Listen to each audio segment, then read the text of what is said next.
오늘을 살아가는 우리들의 세상에서는 소외라는 말이 아주 익숙합니다. 소외라는 것은 자기의 자신의 의지와 상관없이 외부의 힘에 의하여 결정되는 무기력한 상태나 또는 관계에서 떨어져 나가는 고독함 같은 것을 말합니다. 소외라는 단어는 오늘날을 살아가는 사람들에게 잘 맞는 옷과 같이 입혀져 있습니다. 특히 미국에서 이민 생활을 하는 사람들에게는 더욱 그렇지요. 풍요한 세상을 살아가면서 때때로 아무도 없는 적막한 외로움과 답답함과 공허함을 느낄 수밖에 없는 자신을 보게 된다는 것은 정말 힘든 일입니다. 그런데 오늘날 교회 안에 있는 사람들에게도 소외된 가운데 답답하고 공허한 자신이 마음을 지배한다는 그런 말을 듣습니다. 그렇다면 소외감이 교회 안에도 존재하는 까닭은 무엇일까요? 그것은 성령이 없으므로 예수들을 알지 못하고 그분이 행한 일도 모르기 때문에 생기는 문제라고 저는 봅니다. 주님이 보낸 성령이 없는 사람들은 하나님과 그분이 선택한 사람들과의 사랑의 교제에서도 소외되어 살아갈 수밖에 없기 때문입니다. 성경에서 말하는 이방인이 있는데요. 이방인이라는 것은 하나님과 그분이 선택한 백성들에게 소외된 사람을 말합니다. 성경을 통해서 보면 하나님의 선택을 받은 유대인들로부터 이방인들은 철저하게 소외를 받았습니다. 사도 바울은 육체의 할례를 받지 않고 믿음으로 구원의 은혜를 받은 이방인들에게 자신의 모습과 존재에 대해서 생각해 보라고 말을 했습니다. 그는 구원의 은혜 가운데 있는 성도들에게 교회가 무엇인지 말하고 싶어 했던 것입니다. 오늘 우리는 하나님의 뜻에 따라 교회는 무엇인가에 대한 말씀을 나누게 될 것입니다. 성경이 기록되던 때 유대인들은 자신들만 아브라함의 혈통으로서 하나님께 선택을 받았다는 선민의식이 있었습니다.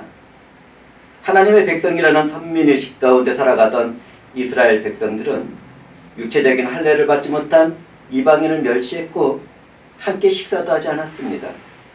이방인들은 선택된 유대민족으로부터 완전히 소외되어 있었습니다. 그와 같은 사실은 사마리아 여인과 예수님의 대화에서도 잘 나타납니다. 사마리아 여인은 물 좀 달라고 한 예수님에게 말합니다.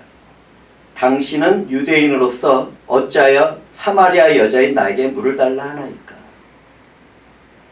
서로가 주어진 삶을 함께 살아가면서 물 한 잔 달라는 말도 못하는 상태가 이방인과 유대인과의 관계였습니다. 하나님은 구속의 언약을 이스라엘 백성을 통해서 성취해 나가고 있었습니다. 구원자신 예수님은 선택된 민족을 통하여 이 땅에 오시게 될 것이었고 그렇게 하셨습니다. 하나님은 그분이 선택한 셈족을 통하여 구속을 이루시기를 원하셨습니다. 하나님은 셈족의 후예인 아브라함을 통하여 은혜의 언약을 맺은 후에도 이삭과 야곱과 그것을 계속 확인해 가시면서 언약을 맺어 가셨습니다. 그 후에도 하나님은 모세와도 언약을 맺었고 다윗 왕과도 언약을 맺으면서 나갔습니다. 심지어 하나님은 새 언약에 대한 계시를 하면서도 이스라엘 집과 유다 집에 새 언약을 맺겠다고 말씀하셨습니다. 그때까지도 이방인은 하나님의 언약으로부터 소외당하고 있었습니다. 그 때문에 이방인들은 세상에서 소망이 없고 하나님도 없는 비참한 사람들이었습니다. 하나님과 함께 교제를 나누며 살기 위하여 창조된 사람들이 그분으로부터 소외된다는 것은 참으로 견디기 어려운 일입니다. 그런데 모든 사람들은 허물과 죄로 인하여 하나님과 소외되어 있었습니다. 몇 명은 은혜 가운데 있었지만 이방인으로 살아가던 나머지 사람들은 예수 그리스도와 성령이 오시기 전까지 구원자이신 그리스도 밖에 있었습니다. 허물과 죄 가운데 죽을 수밖에 없던 이방인들은 무덤에 묻히기 전에나 묻힌 후에도 아무런 소망이 없던 사람들이었습니다. 이방인들은 이스라엘 나라 밖에 있었던 사람들입니다. 하나님의 약속의 언약들에 대해서 외인이었으며 세상에서 소망이 없고 하나님도 없는 사람들이 이방인이었던 것입니다. 그와 같이 오늘날 교회 밖에 있는 불신자들도 하나님과 그분을 믿는 사람들로부터 소외된 사람들입니다. 그들은 자기 자신이 하나님 없이도 존재하며 살 수 있다고 믿는 사람들입니다. 그런데 그와 같은 사람들이 교회 안에도 존재하고 있다면 그것을 어떻게 생각하십니까? 제가 두어 가지 예를 들어보겠습니다. 교회 안에 있던 어떤 사람은 사랑하는 부모나 형제가 믿음 없이 죽었는데도 충분하게 울지를 않았습니다. 그런데 자신이 키우던 애완견이 죽었을 때는 정말 통곡하고 우는 모습을 보았습니다. 그렇다면 그 사람은 교회 밖에 있는 사람보다 더 악한 사람인 것입니다. 어떻게 믿음의 사람이 부모 형제가 믿음 없이 죽었을 때보다 자신이 키우던 애완견이 죽었을 때 슬프게 울 수가 있습니까? 그런데 그런 일이 오늘날 교회에서 이루어지고 있습니다. 한 가지 예를 더 들어보겠습니다. 교회 안에는 자신의 실수나 잘못에 대해서 연민을 갖고 그것을 이해하는 사람들이 있습니다. 자기 자신을 충분히 사랑하는 것입니다. 그와 같이 자신의 허물에 대해서 애통한 해결을 하기보다는 세상의 방식을 따라 아무 죄의식 없이 살아가는 교인들도 있습니다. 그런데 그런 사람들이 다른 사람들의 실수나 잘못에 대해서는 손가락질을 하고 멸치를 하며 사납게 달려듭니다. 그렇다면 교회 밖에 있는 사람들과 그 사람은 무엇이 다릅니까?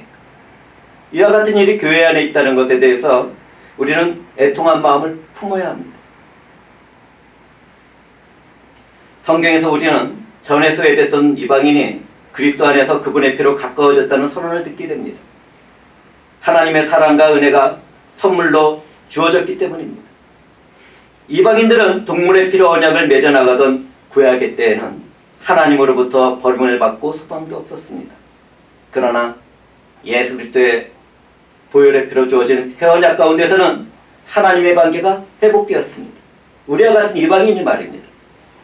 새 언약이 주어지기 전까지는 하나님의 집안에서도 이방인의 뜰과 유대인의 뜰이 구분되었고 담으로 막혀 있었습니다. 그 담에는 침입한 자는 처형된다는 글씨가 새겨져 있었습니다. 이방인이란 하나님으로부터 버림을 받았을 뿐만 아니라 유대인으로부터 소외된 존재였습니다. 그런데 그 담이 무너지는 일이 일어났습니다. 우리 주 예수 그리스도께서 흘리신 보혈의 피가 그 모든 일을 이루신 것입니다. 우리 주 예수의 피는 소외된 것을 화평으로 만들고 둘이었던 것을 하나로 만드셨습니다. 그분의 보혈로 예전에는 죽었던 자들이 새 생명으로 살아나게 되었습니다. 이전에는 하나님 밖에 있었던 자들이 하나님 안에 있게 된 것입니다. 그와 같은 예수의 구속의 은혜는 구약에 예언되어 있습니다. 입술의 열매를 창조하는 자 여호와가 말하노라. 먼 데 있는 자에게든지 가까운 데 있는 자에게든지 평강이 있을지어다 평강이 있을지어다 내가 그를 고치리라 하셨느니라. 우리 모두는 주님의 은혜로 인하여 허물과 죄로부터 고침을 받았습니다. 이전에는 소외되었지만 하나님의 백성과 화목하게 되었습니다. 하나님의 언약의 백성인 이스라엘과 이방인은 예수도 안에서 하나가 되었습니다. 예수 그리스도는 십자가를 지신 자신의 육체로서 원수된 것을 무너뜨렸으며 중간에 막힌 소외된 담을 헐어버렸습니다. 우리는 그 안에서 하나님의 경륜을 발견해야 되고 그 안에서 사랑을 발견해야 합니다. 우리는 여기에서 원수가 되었고 소외되었던 두 사람을 한 명의 세 사람으로 만들었다는 것에 대한 의미를 깨달아야만 합니다. 원수가 되었고 소외되었던 두 사람을 한 명의 세 사람으로 만드셨다는 것은 무엇을 말하고 있습니까? 구원은 각 사람에게 주어지는 것이지만 그 각 사람이 하나로 연합되어야 한다는 것을 말하는 것입니다. 그전에는 서로 다르다는 이유로 싸우고 분열하고 서로를 소외시켰습니다. 그러나 이제는 다른 사람들이 머리가 되신 주님의 다양한 몸을 이루게 되었습니다. 여기에 교회의 비밀이 숨어 있습니다. 이방인이 유대인으로부터 소외를 당한 까닭은 언약의 상징인 율법 때문이었습니다. 주님은 십자가 위에서 그 율법을 은혜의 법으로 바꿔버리셨습니다. 이제는 먼데 사람이든지 가까운 사람이든지 동일한 은혜 가운데 하나가 된 것입니다. 이러한 일은 주님의 흘리신 보혈의 피로 주어진 은혜였습니다. 어제와 오늘과 내일에도 역사하시는 성령에 의하여 회개하고 믿음을 갖게 된 모든 사람들은 그리스도와 연합하여 그 안에서 하나가 되게 되었습니다. 그 모든 일은 아버지께서 창세전에 계획하셨습니다. 화목의 은혜에 대하여 성경은 다음과 같이 증거합니다. 아버지께서는 모든 충만으로 예수 안에 거하게 하시고 그의 십자가의 피로 화평을 이루사 만물 곧 땅에 있는 것들이나 하늘에 있는 것들이 그로 말미암아 자기와 화목하게 되기를 기뻐하십니다. 우리 주 예수 그리스도는 서로 원수되었던 사람들을 자기 안에서 한 세 사람을 지어 화평하게 하셨습니다. 그것은 곧 주님의 보혈의 피로 하나님의 교회를 세웠다는 것을 말합니다. 기독교인들은 각자가 다 다르지만 예수 그리스도 안에서 한 세 사람이 된 것입니다. 그와 같은 사람들은 믿음 안에서 서로 사랑하며 살아가게 됩니다. 그 사랑을 성경은 다음과 같이 말하고 있습니다. 사랑은 오래 참고 사랑은 온유하며 시기하지 아니하며 사랑은 자랑하지 아니하며 교만하지 아니하며 무례히 행하지 아니하며 자기의 유익을 구하지 아니하며 성내지 아니하며 악한 것을 생각하지 아니하며 불의를 기뻐하지 아니하며 진리와 함께 기뻐하고 모든 것을 참으며 모든 것을 믿으며 모든 것을 바라며 모든 것을 견디는 자. 그와 같은 삶이 우리들의 가정에서 이루어져야 되고 그와 같은 삶이 우리들이 살아가는 생활에서 이루어져야 합니다. 그렇다면 저와 사랑하는 형제자매들은 어떻습니까? 우리는 성경의 말씀대로 서로 사랑하며 살아가는 교인이 되어 있습니까? 만약 아직 충분히 사랑하며 사랑하지 못하고 있다면 그와 같이 되기를 갈망하십니까? 우리 모두가 그렇게 되기를 주님 이름으로 축복합니다. 죄로 인하여 하나님과 원수되었던 우리는 예수의 십자가의 공로로 화목하게 되었습니다. 그리스도의 구속사역을 구약에 기록된 메시아의 화평에 대한 예언을 성취하신 것입니다. 예수님은 십자가의 사역을 통하여 새 언약을 이루셨으며 복음 안에서 모든 허물과 죄의 장벽을 제거하셨습니다. 예수님은 십자가 위에서 율법의 일부인 하나님의 공의와 사랑을 은혜로 완성하셨습니다. 그전에는 외인이며 멀리 있었고 밖에 머물 수밖에 없던 우리가 주님의 찢어진 몸을 통하여 하나님 앞으로 나아갈 수 있게 되었습니다. 저와 여러분은 예수의 보혈의 피로 하나님과 화목하게 되었습니다. 그리고 서로가 화목한 삶을 살아가도록 되었습니다. 주님이 매달리신 십자가로 하나님과 화목하게 되어서 그분의 자녀도 되었습니다. 우리는 찢어진 성전 휘장 너머로 나아가서 하나님을 아바, 아버지라고 부르게 되었는데 그것은 바로 우리 주 예수 그리스도의 몸이었습니다. 믿음으로 이롭다함을 받은 우리들은 예수 그리스도로 인하여 하나님과 화평을 이루게 된 것입니다. 성령으로 거듭난 사람은 우리는 새 사람이라고 부릅니다. 새 사람이란 그리스도 예수 안에서 성령과 복음으로 탄생한 사람들을 말합니다. 예수의 복음 안에는 유대인이나 이방인이나 남자나 여자나 종이나 자유자나 다 하나입니다. 그렇다면 한 성령 안에서 예수 그리스도의 복음을 믿어 하나님께 구원을 받은 사람들은 어떤 사람들을 말합니까? 머리 대신 예수와 한 지체를 이루며 하나님의 교회가 된 사람들을 말합니다. 그 교회는 로마 카톨릭 교회나 동방 정교회나 루터란 교회나 장로교회나 감리교회나 침례교회나 성결교회나 승복음 교회 같은 교파와 교단을 말하는 것이 아닙니다. 그렇다고 해서 각자의 이름을 가진 지역교회를 말하는 것도 아닙니다. 참된 교회란 하나님의 영광이 함께하는 지금 이 자리에 모인 거듭난 우리들을 말하고 있는 것입니다. 우리는 그와 같이 화목하게 하신 예수 그리스도 안에서 하나가 되어 살아가야 합니다. 서로 사랑해야 합니다. 아버지는 창세전부터 우리를 사랑하시고 화목하시려고 예정하셨습니다. 아버지의 뜻대로 우리 주 예수 그리스도는 십자가에서 화목을 이루셨습니다. 성령 하나님은 회개와 믿음 가운데 있는 우리를 거듭나게 하시고 인쳐주시고 내주하십니다. 성령은 우리가 연약할 때 도우실 뿐만 아니라 기도도 가르쳐 주십니다. 우리는 기도할 때 말할 수 없는 탄식으로 연합시켜 주시는 성령 안에서 아버지께로 나아가게 됩니다. 이 모든 것을 삼위일체이신 하나님께서 이루시는 것입니다. 그리스도 안에서 우리는 하나님의 한 가족이 되었습니다. 그와 같은 일은 이 땅에서 영주권을 얻고 시민권을 얻기 위하여 서류를 만들고 돈을 들이면서 무슨 일을 하는 것과는 다른 것입니다. 우리는 절대로 그 어떤 선한 행위나 율법을 지키는 행동으로 구원에 이를 수 없습니다. 만약 내가 죽을 병에 걸려서 수술대에 누워있다고 생각해 보시기 바랍니다. 내가 할 수 있는 일이 무엇이 있겠습니까?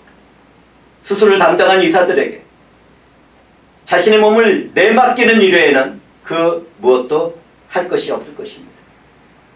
그와 같이 내 영혼이 허물과 죄로 인하여 영혼이 죽을 수밖에 없다면 그것을 살릴 수 있는 하나님께 자신을 맡기는 일 외에는 내가 할 수 있는 일은 없는 것입니다.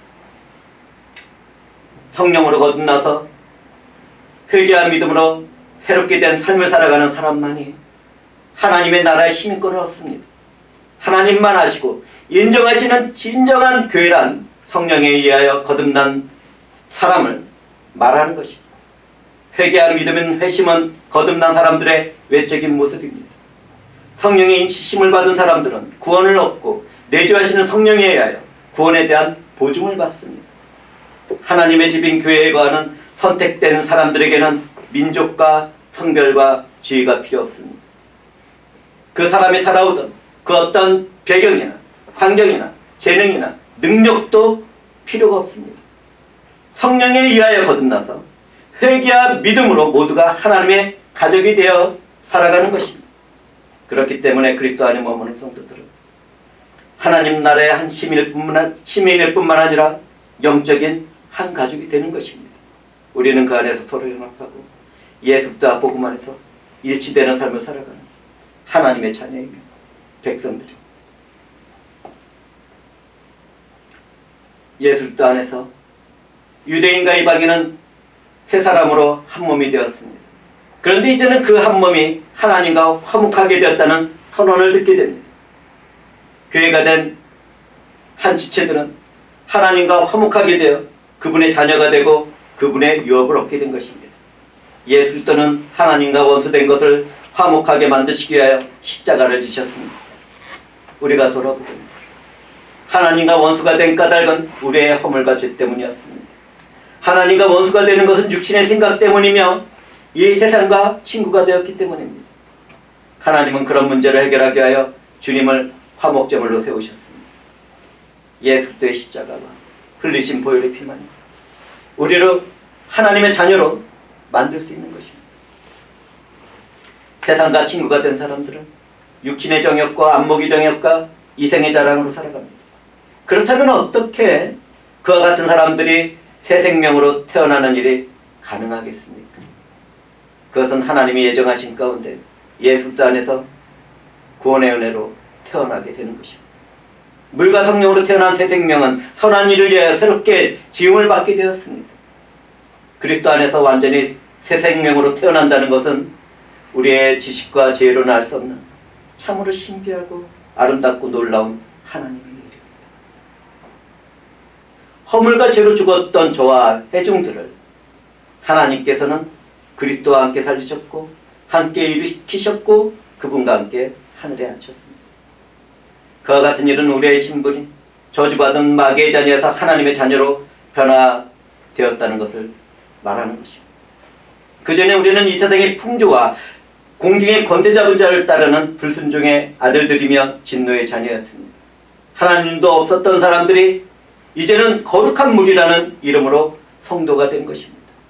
우리는 예수 안에서 하나님과 화평을 누리게 되었고 하나님의 자녀가 된 우리들은 그분과 화목한 생활을 할 수 있게 된 것입니다. 그렇습니다. 구원을 받은 우리는 더 이상 외인도 아니고 나그네도 아닙니다. 우리는 거룩한 무리라고 불리는 성도들과 동일한 시민이며 하나님께 속한 가족입니다.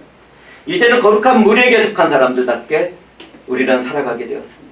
하나님께 속한 가족답게 세상과 구별된 교회 안에서 서로를 나누며 화평을 이루게 되었습니다. 이와 같은 은혜를 받은 우리는 얼마나 존귀하고 영광스럽습니까? 사도들과 선지자들의 터에서 성도들은 세워져 가는데 그 터의 근본은 우리 주 예수 그리스도입니다. 성령은 그 바탕 위에서 교회를 위하여 사도와 선지자들을 세우셨습니다. 그와 같은 일은 같은 한 성령으로 행하시는 것입니다. 한 성령은 그분의 뜻대로 각 사람에게 은사를 주시고 그 은사를 사용할 수 있도록 직분도 주셨습니다. 그리스도의 복음은 신약시대의 사도들과 선지자들에게 선포되었습니다. 그들은 주님의 말씀을 구원받은 사람과 가정에 전하며 예언을 하기도 했습니다. 성령과 말씀으로 하나님만이 알고 인정하는 예수도의 교회는 그와 같이 세워졌습니다. 서로가 다른 다양한 사람들은 예수도 안에서 새 생명으로 거듭났습니다. 새 생명으로 거듭난 사람들은 하나가 되어 한 성령 안에서 아버지께로 나갈 수 있게 되었습니다. 거듭난 그리스도인이 된 우리는 한 성령 안에서 하나님이 거하실 초소가 되게 하여 예수 그리스도 안에서 함께 지어져 나가는 것입니다. 교회의 비밀은 이것으로 밝혀집니다. 그런 의미에서 하나님께 나간다는 것은 하나님이 거하는 집으로 들어가는 것을 말합니다. 우리는 모든 창조물의 주인이시며 사랑과 평화가 넘치는 화목한 아버지 하나님 집에 들어가게 됩니다. 우리는 하나님의 자녀로 그분의 사랑과 교훈을 받습니다. 우리는 살아가면서 하나님으로부터 모든 필요한 것을 공급받으며 성장하게 됩니다. 저와 배중들은 성령으로 예수 그리스도 안에서 하나님 아버지와 온전한 관계를 실질적으로 맺으며 살아가게 되는 것입니다. 구하면 구하는 대로 받을 수가 있고 찾으면 찾는 대로 찾을 수가 있고 두들기면 두들기는 대로 얻을 수 있게 된 것입니다. 예수와 성령께서는 아버지가 계실 장소를 우리를 재료 삼아서 지어가고 있습니다. 건물의 집터는 사도와 선지자들입니다. 하나님은 여러 부분과 여러 모양으로 선지자들을 통하여 말씀하셨습니다. 사도들은 예수님께 부름을 받고 세움을 받기 위하여 예수와 함께 있으며 증인이 되었습니다. 예수님의 말씀과 행동과 이루신 모든 것을 전파하도록 보내심을 받은 사람들이 사도입니다.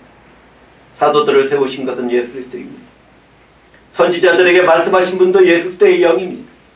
그러므로 우리가 하나님 아버지께 나가서 교제할 수 있는 초소의 터는 예수 그리스도와 성령의 협력으로 지어진 사도들과 선지자들 위에 세워진 것입니다. 그런 의미에서 오늘날 사도들과 선지자들의 직분이 없다고 우리는 알아야 할 것입니다. 모든 건물은 모퉁이 돌로부터 지어져 나갑니다.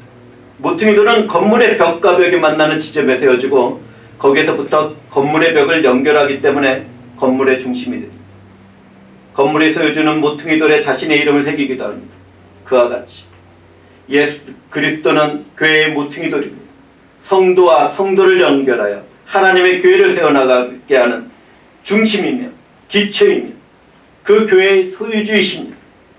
성도 각계에는 하나님의 성전으로 그리스도를 모퉁이 돌로 하여 온 우주적인 교회로 세워져 나갑니다. 바울 사도는 각각 성전인 개인들이 그리스도 안에서 서로 연합되어 우주적인 교회로 통일된다는 것을 말하고 있었습니다. 구약을 살펴보면 예루살렘 성전은 하나님께서 그분의 백성 가운데 함께 거하시는 곳이었습니다. 그러나 신약에서는 교회의 머리가 되신 예수 그리스도께서 육신으로 오신 후에 그 백성들과 함께 거하셨습니다. 구약에서 말하던 하나님의 성전은 우리 주 예수 그리스도였습니다. 주님은 자기 자신을 가리켜 말씀하시며 이 성전을 헐면 내가 사흘 동안에 일으키리라고 말씀하셨습니다. 그분은 그 말씀 그대로 십자가에서 죽으시고 3일 만에 부활하셨습니다. 주님이 부활하고 승천한 후에는 성령으로 교회를 이루는 각 사람 속에 거하시며 성도들 각 개인이 성전이 되도록 하셨습니다. 예수 그리스도는 모퉁이 돌이 되었습니다. 만약 모퉁이 돌이 없다면 건물은 곧게 지어질 뿐만 아니라 무너지게 됩니다. 예수도의 탄생과 고난과 십자가의 죽으심과 부활과 그분의 말씀과 사역이 없다면 우리는 소망이 없는 비참한 존재들인 것입니다. 뿐만 아니라 그것에 기초하지 않는다면 하나님 아버지와 화목할 수 없으며 그분께 나갈 수도 없게 됩니다. 예수 그리스도의 영광이 있는 곳에는 천국으로 가는 길이 있고 하나님의 진리가 있고 영원한 생명이 있습니다. 하나님 아버지께 나가는 길은 오직 예수 그리스도밖에 없다는 것을 우리는 잊지 말아야 합니다. 주님은 보배롭고 요긴한 모퉁이 돌입니다. 예수님이 아니고서는 아무도 아버지 하나님께 나갈 수 없습니다. 우리는 여기에서 하나님의 집을 짓는 재료가 무엇인지를 알아야 합니다. 이 집을 짓는 재료는 나무나 돌 같은 것이 아니라 바로 저와 여러분들입니다. 여기에 모인 우리 각자가 예수 그리스도라는 몸의 건물을 이루게 됩니다. 건물이 각 부분을 연결하듯이 성도들을 하나로 연결하여 완성해 나가는 것은 우리와 함께 하시는 성령의 사역이십니다. 성령 안에서 서로 연결되고 예수 그리스도의 몸으로 완성되는 우리는 하나님의 사랑 안에서 하나입니다. 모퉁이 돌이 대신 예수 그리스도와 선지자들과 사도들과 그리고 거룩한 무리인 우리가 교회를 짓는 재료가 되는 것입니다. 그렇게 지어진 교회는 성부 하나님이 거하실 장소가 되는 것입니다. 그 하나님은 삼위일체 우리 하나님이십니다.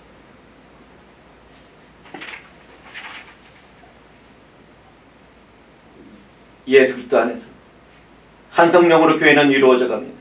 그러므로 교회는 하나님의 처소이며 하나님 아버지께 나가는 것입니다. 성도는 개인으로 구원을 받지만 혼자서 하나님 앞에 나가는 것이 아닙니다. 저와 여러분은 교회의 머리 대신 예수 그리스도의 지체로서 교회에 속하여 하나님 아버지께 나갈 수 있다는 것을 알아야만 합니다. 교회는 찬송과 기도와 말씀과 예배와 세례와 성찬 예식 가운데 그러한 은혜의 수단을 통하여 하나님 아버지께 나가게 됩니다. 그 일을 가능하게 하시는 분은 성령 하나님이십니다. 성령 하나님은 그와 같은 일을 이루어 가시며 그분의 뜻대로 교회 안에 각종 은사로 채우시고 교사와 목사와 전도사와 장로와 집사와 그리고 성도라고 불리는 회중들을 세워나가고 있는 것입니다. 그런데 오늘날 이와 같은 교회의 성경적인 개념을 무시하고 교회를 만들어 나가려는 사람들이 있습니다. 성경은 집사의 직분을 받게 할 때에도 새로 입교한 사람을 세우지 말라고 말하고 있는데 어떤 무리의 사람들은 새로 입교한 자들을 교회의 리더 중에 한 사람으로 세우는 불법을 행하고 있습니다. 어떤 교회들은 세상의 가치관과 프로그램을 교회 안으로 끌고 들어옵니다.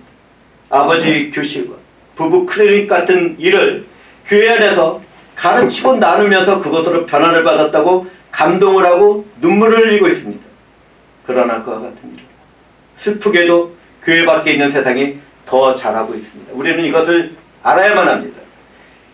그와 같은 사람들은 사랑이신 하나님을 떠나서 모여있기 때문에 율법의 완성과 폐함이 예수도의 십자가의 은혜로 되었다는 것을 알지를 못하게 됩니다.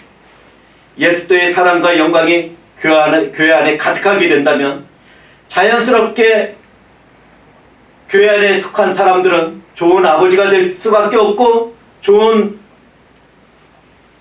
아내와 남편이 될 수밖에 없습니다. 예수도의 사랑과 영광이 있는 곳에는 놀라운 역사가 이루어집니다. 평생을 불구로 살아가며 구걸을 할 수밖에 없는 사람이 고침을 받고 구원을 받아 하나님을 찬미하는 성도가 됩니다. 허물과 죄로 정죄를 당하고 죽을 수밖에 없는 그러한 죄악 중에 괴수 같은 사람이 용서를 받고 회복되어 주고 있는 사람들을 살리는 그리스도인들입니다. 이와 같은 역사 가운데 우리들이 있는 것입니다. 모든 것을 창조하시고 보존하시며 완성하실 하나님에 계시는 교회 안에서 사람의 일들이 왜 필요합니까? 개인적인 영성을 연습하고 믿음을 결단하며 구원에 접근을 하려는 까닭은 무엇입니까? 그와 같은 일들은 성령 하나님께서 행하실 일을 인간의 것으로 바꾸는 것입니다. 그것은 참으로 어리석을 뿐만 아니라 하나님 앞에서 불법한 일입니다. 우리 주 예수 그리스도께서 이루신 일, 성령께서는 행하실 것입니다. 왜 사람이 그 일을 대신하리까? 하나님이 선택한 그리스도인들은 예수와 연합되어 하나님의 거할 처소로 교회로 지어져 가고 있습니다. 창조주이시고 거룩하시고 공의롭고 사랑이신 하나님, 그분의 전능하신 능력과 힘과 영광은 그곳에서 영원히 나타납니다. 그렇기 때문에 참된 교회는 신령한 축복이 넘쳐지게 주어지는 것입니다. 그 축복은 영혼의 잘됨과 같이 범사에 잘되고 강건하게 되는 것뿐만 아니라 그리스도인의 고난과 실패까지도 포함합니다. 나의 고난과 실패도 하나님께 영광이 될 수 있다는 것을 깨닫는 사람들이 성령의 사람들이며 예수도의 사람들인 것입니다. 그 때문에 우리는 어느 곳에서나 어떤 때나 어떤 환경과 처지 가운데서도 호흡을 하고 있는 한 하나님께 감사를 드리고 그분께 영광의 찬송을 드리게 되는 것입니다. 우리가 교회가 될 것을 바라보신 예수 그리스도, 하나님과 나 사이에 불순종의 죄악의 장벽을 상징하는 지성소와 성소 사이에 있던 휘장 가운데로 새롭고 산 길을 열어놓으셨습니다. 그러므로 내가 만약 거듭난 사람이라면 교회의 지체로서 다른 사람들과 사이에 있는 모든 담을 알고 화목을 이루게 될 것입니다. 거듭난 사람마다 예수 그리스도 안에서 새 사람이 되어 모두 함께 하나님 아버지께 나가려고 힘을 쓰게 될 것입니다. 우리는 주님의 화목제물로 바쳐진 영원한 제사를 통하여 화목한 삶을 살게 된 사랑의 사람들입니다. 그런데 어떻게 우리가 사랑을 나누지 않고 살아갈 수 있겠습니까? 우리에게 죄악을 당한 사람도, 나를 핍박하고 고난을 주는 사람도 우리는 용서해야 되고 그들을 품어야 되고 그들을 사랑해 주어야 합니다. 화목이라는 것은 서로를 인정하고 받아들이고 용서하고 그 일에 사랑을 더하는 것입니다. 그런데 하나님을 사랑하라는 말씀과 이웃을 사랑하라는 말씀과 원수까지 사랑하라는 그 말씀에는 우선순위가 있습니다. 하나님을 사랑하는 사람은 예수 그리스도 안에서 교회로 지어가는 형제와 자매를 먼저 사랑해야 합니다. 자신이 함께 살아가고 있는 부모와 자녀들을 먼저 사랑해야 되고 형제들을 먼저 사랑해야 합니다. 뿐만 아니라 우리는 그 사랑을 품고 예수도와 우리를 멸시하고 핍박하는 전 인류 전체를 향하여 나가야 합니다. 이 어두운 세상에 우리가 빛이 되어야 돼요. 이 타락한 부패한 세상에서 그 부패를 막아서는 소금의 역할을 우리는 감당해야 하는 것입니다. 우리는 은혜의 구원의 날인 종말의 때를 살아가고 있습니다. 하나님의 사랑과 은혜를 받은 우리는 세상을 향하여 예수도와 그분의 복음을 전해야 할 것입니다. 뿐만 아니라 아버지 하나님이 거하실 교회로 지어져가는 우리들은 모퉁이 돌이신 예수 그리스도로부터 시작해서 교회의 주인이신 예수 그리스도로만 끝나야만 합니다. 하나님의 사랑은 예수도의 십자가의 은혜 가운데 성령에 의하여 교회로 지어가는 우리들에게 주어주셨습니다. 주님 감사합니다. 주께서 이 모든 일을 이루셨습니다. 홀로 영광을 받아주시옵소서. 주 하나님이시여 주의 성령 가운데